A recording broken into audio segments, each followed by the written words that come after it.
Hello, my fellow YouTubers. This is Karen's weight loss journey, 63 and VSG. Of course, this is the normal garb that we have to wear to stay safe.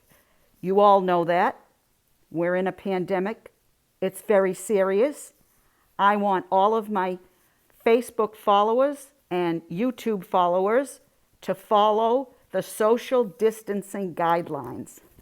Of course, I don't need this in the house, but I would like everybody to be very vigilant during this pandemic. You know, as you may know from watching my YouTube videos, I was in the medical field for over 35 years, and this N95 mask that I got, actually, believe it or not, because I could see and I read some of the journals, because I still follow my nurse friends and my healthcare worker friends and my doctor friends, they were warning us back in January. And of course, you know, whether you listened or not, it depended on, you know, how optimistic or how foolish you were actually. But because I was in the medical field, I listened and I went on Amazon and I ordered some N95 masks. Of course, you can't find them now on Amazon. They're all bought up, but I bought them way back in probably middle of February, end of January, weeks ago. And that's why I have a supply. Anyway, I wanted to come on and give you a 1-year report. You know, we're coming up to the point now where 1 year ago, I started my actual journey to preparation for my vertical sleeve gastrectomy operation. Remember, you have to go through 2 weeks of prep before the surgery. You have to have a liquid diet. And around this time last year, I started my liquid diet. What were some of my goals back then? Well, my number one goal was to lower my A1C because I was pre-diabetic. And I wanted to lower my blood pressure because I was on blood pressure medicine. And the third was I wanted to lose enough weight so that I could be approved to have knee replacement surgery. During this past year, I have achieved all 3 goals. 3 goals. Number 1, I lowered my A1C from 6.2 down to 5.3. That on my last blood test was 5.3 a couple of months ago. That was a great accomplishment, a good goal to achieve. The second one, lowering my blood pressure. I no longer need to take any blood pressure medicines at all, none. So that was a great big accomplishment. My glasses are foggy because I was working on the treadmill and I took a shower and it's so hot and humid here in Florida. I wanted to ride my bike. I actually started riding a bike again during this social distancing. You know, when I'm riding a bike, I'm at least 6 feet apart from people, so I decided that might be a good hobby to take up while I was home.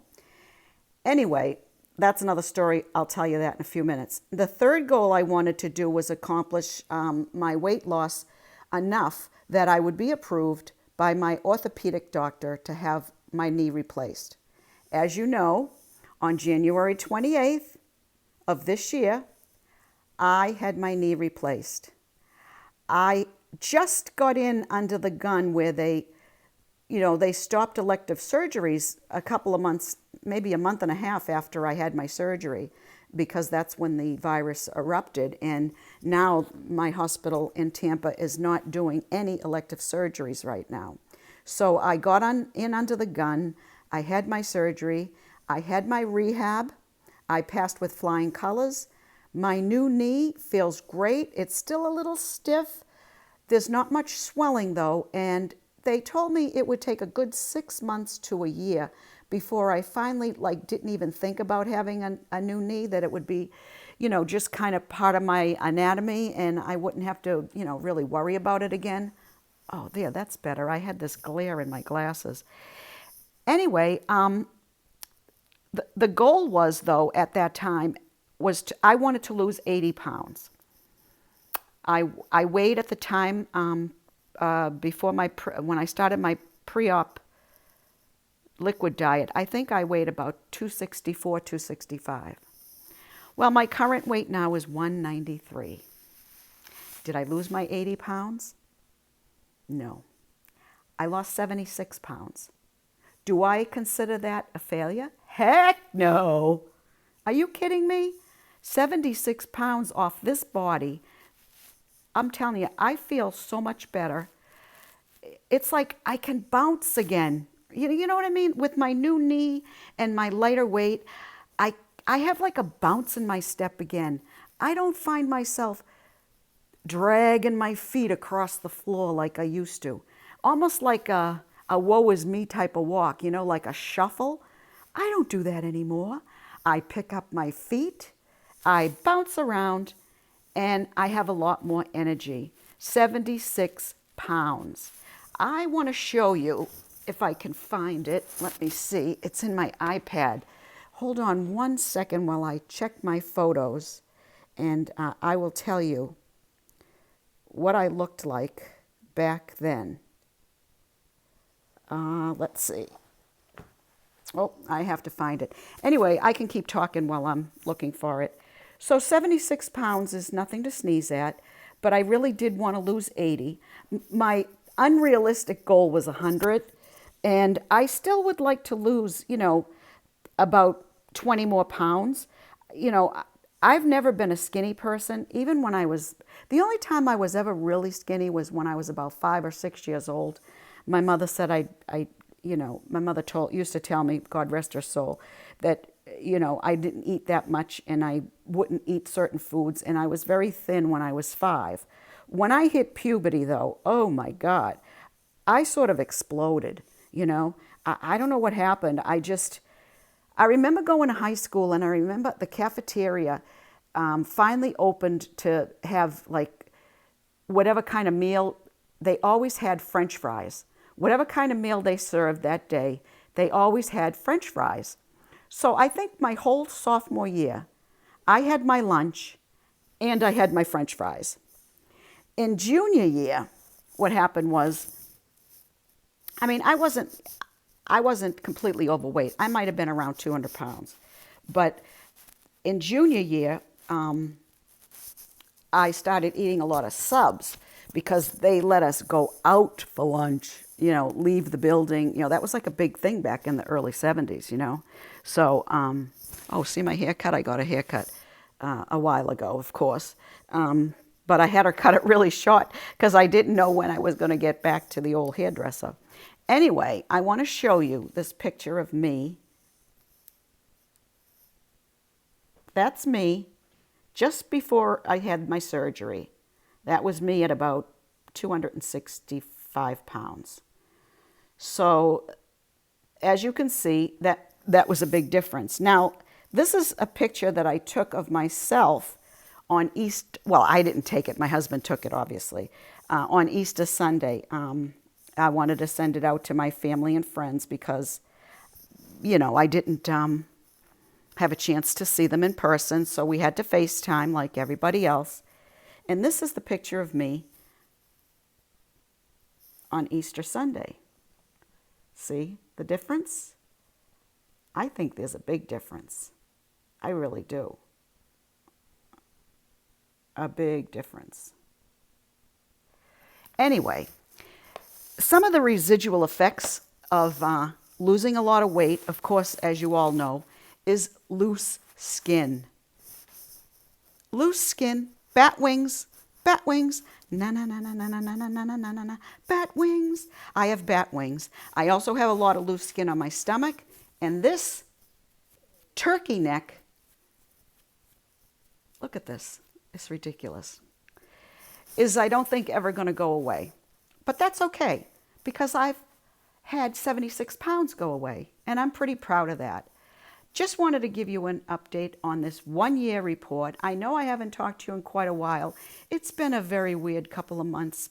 Hang in there, everybody. Be kind to everybody. You don't know how important it is now to, well, I'm sure you do. I shouldn't say that. It's very important now to follow the guidelines, whatever your state tells you to do.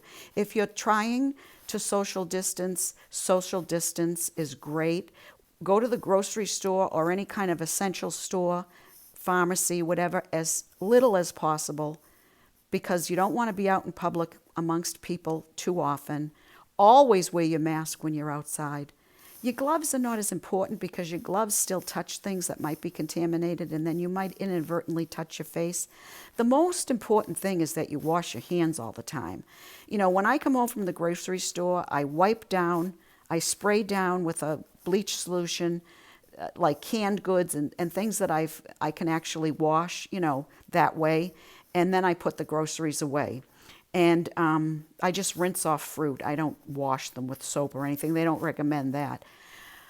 But, you know, I'm trying to do my part. It's very difficult. I'm basically a sociable person, and I like people, and I like to go out and visit my friends, and I love to go shopping. Even if I don't buy anything, I just like to go out and around the stores and walk around. And you know, my pool, I have a pool in my development. It's a beautiful, gorgeous pool. That's closed down. My clubhouse is closed down. The gym is closed down. So all the things that I like to do, I can't really do anymore. I am not complaining by any means stretch of the imagination. I have an 85-year-old dad that lives with me, so I really have to be careful that I don't bring anything home to him. And it's so far so good. It's working out, knock on wood. Just remember, people, after this is all over, nothing goes back to normal right away. We might still have to wear masks for the next year or more. Don't complain. It's better to be 6 feet apart from each other than 6 feet under. Okay? That's my coronavirus, COVID-19 saying of the day. Better to be 6 feet apart than 6 feet under. Anyway, I just wanted to give you a quick update on my progress over this last year. I will try to get you more updates as time goes on. There really isn't much to talk about when you're in the house all the time. I mean, the other day, my husband was touching up some walls, you know, where there was some holes and stuff, and then he painted over them. And I was so bored, I actually got excited watching the paint dry. I'm going nuts. I've seen so many ID Discovery real crime shows. I think I could commit the perfect murder and get away with it. I swear. Who would have known? I've seen all these different things on TV I thought I'd never see. You know, I mean, it's ridiculous. It's very hard not to snack all day. You know, I still can't eat a lot at once, thank God Almighty, but I still can snack and go to the wrong foods, and that's not a good thing. I mean, you know, when you take your clothes out of the dryer and you think they shrunk, it's not the dryer that shrunk them, it's the refrigerator. It's the refrigerator. Anyway, you take care, YouTubers. Be kind to one another. Spread love. I love YouTubers. Bye-bye.